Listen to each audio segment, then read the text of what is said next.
Ahoy! Welcome to our Zlin Film Festival bubble today, and today we have double bubble trouble with two very spectacular guests here in our festival environment. They're from Poland. Their name is Justyna Mytnik, who's the director, and Monika Dembińska, who's the scriptwriter of a wonderful and intriguing film called Wet Monday. And one of you will have to tell us what the film is about in 3 sentences. So, Wet Monday is a magical fairy tale about sisterhood.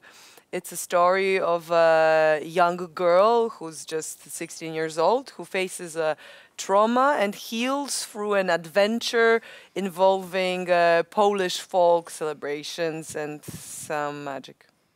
That was a very logical explanation of a whole film in 1 sentence. Congratulations. The whole context of the story is on Easter Monday, which seems to be something very special in Poland.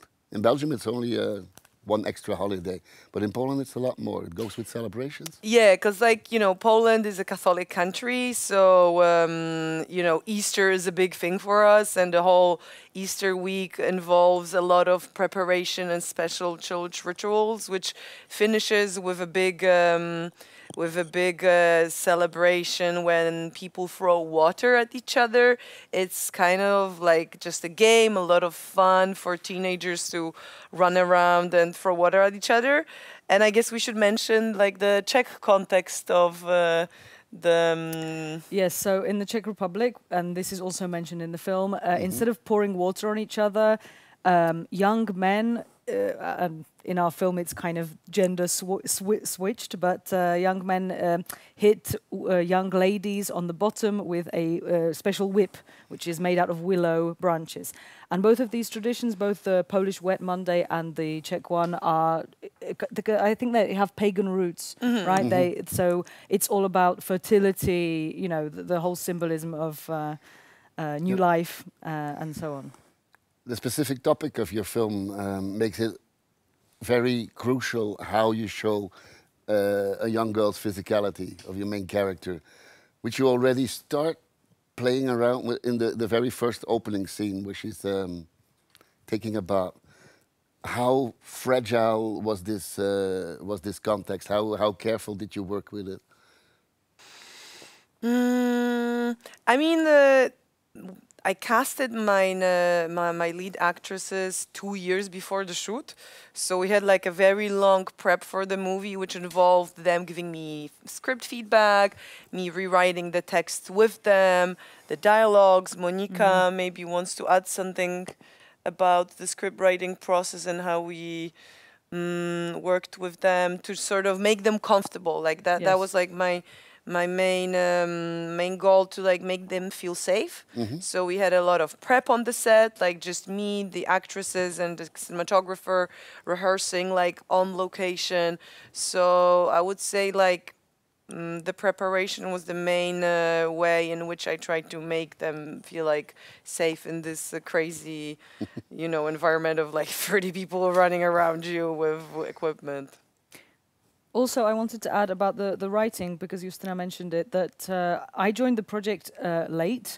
Justyna had already been developing it for several years, and I joined for the last 1.5 years, when it was like a lot of intense rewrites, also in cooperation with the actresses, or, you know, with also between the shooting as well. But one thing that I remember as being very important, that Justyna told me from the beginning, is how to approach the sexuality and trauma. That it was very important in the project to not replicate the trauma, to not show scenes which are explicit or violent or will in any way kind of continue that, because as she stated, the theme is more about sisterhood and healing.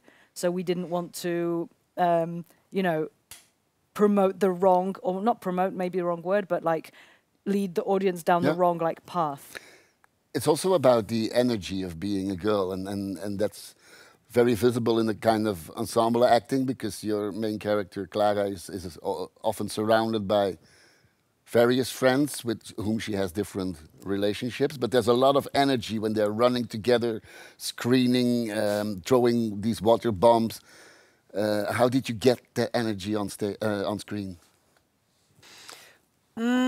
I mean, I guess that was the relationship we have built and the trust of like working together for so long and really like building the team, because it was the same with the group. I guess I would say the main thing was the casting, which, you know, my casting director wanted to cast girls who are actually the same age as the characters they represent on screen. And I was a bit scared initially because I was like, oh my God, this movie is so hard, complicated, little shooting days, and difficult subject. Let's use professional student actors. And he was like, meh, but that's gonna feel fake. Trust me, I'm gonna find you someone. I was like, okay, let's see. And in the first casting, Julka Polacek, who's the Klára protagonist character, came. And, you know, I was mesmerized the first time she started to speak. And she was the first actor who was cast. And she received the call that she gets the lead part on the train home from the casting. So Already. It was like a very snap decision. There's one piece of wisdom that I got from the film. Very interesting. Guys don't like weird girls. It's a lesson for life. What do you think? Is it your line? No, I think it's Justyna's line, actually. I think it was there before. The guys don't like weird girls. Possible. Is it true? You tell us. Of course we like weird girls, but, well, I should tell you that I don't have the right age to reflect on it, but as far as I remember, I found it very, very difficult to read this kind of girl's behavior that is very complex, because it's at the same time very provocative, the way the girls are dancing at the river all the time, and very defensive, like don't come too close to me. So it's sexy and it's safety, and being a man or being a boy, I thought that was incredibly complicated, and maybe a film like this can help boys to understand what it is to be a girl and play around with all these elements and still wanting to feel safe. I guess what I would try to focus on was this aspect of like the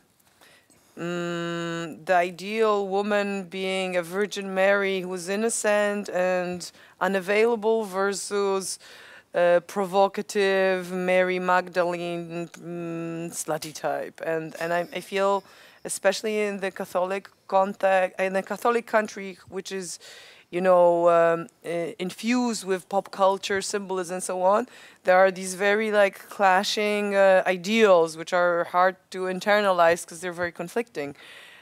So yeah. And it's also definitely about peer pressure. So not only the pressure of the culture, which at the same time, the film is set about 15 or 20 years ago, right? It's at the beginning of the 2000s. And so we were more or less teenagers at the time, plus minus. And it's something I remember from the vibe of the time is that at the same time you go to, you know, church and you have to be like perfect. And at the same time you have Britney Spears who's dancing, you know, in a... So you have that, and certainly the other girls are putting pressure on Klára to be that way, and she sees that with Diana she has this new archetype. Like, I can be a weird girl, I can, you know, cover myself if I want to, if I need to feel safe. It's up to me. I don't have to. There's a scene where they're talking. Klára and Marta are talking by the wardrobe. And Marta is trying to convince her to wear something more sexy, and Klára isn't convinced. I think it's important to take things at your own pace, right, rather than succumb to peer pressure, which was also definitely a topic of the film. Since you are playing around with gender cliches, I'm very sorry about our last question. We ask it to everyone in the studio, male or female. You're in Zlin, capital of shoes. The whole city is built upon the glorious Bata estate. That's why we ask every guest in our festival bubble to put one foot on the table, show us your shoes, and every shoe comes with a story. So please tell us what the story Go on, behind your Justyna. shoe. Well, actually, I have a story about these shoes. Every shoe has a story. These are barefoot Balenkis, which I bought because of Monika. Because Monika moved to Czech Republic, and she told me about this great Czech invention of the most comfortable shoes ever. So it's her fault. Good story. Because Czechs are crazy about barefoot shoes. I noticed when I moved here that if you look in a tram in Prague, like 50% of the people have them. So, and then Justyna became obsessed. So. Can you show us what you have? Can you see them properly? These are Birkenstocks. Yes, it's a bit of a cliche. And they're exactly the same ones that my aunt used to wear. So they remind me of my aunt, who's like a role model to me. So that's the story. Beautiful. And as we see, every shoe comes with a story, and every film comes with a great director and a great script writer as soon as we have them in our studio. Very happy that you were here. Thank you. Thank you so much for sharing everything, including your shoes. And thank you so much for watching, and hope to see you again in our Slim Film Festival bubble. Ciao.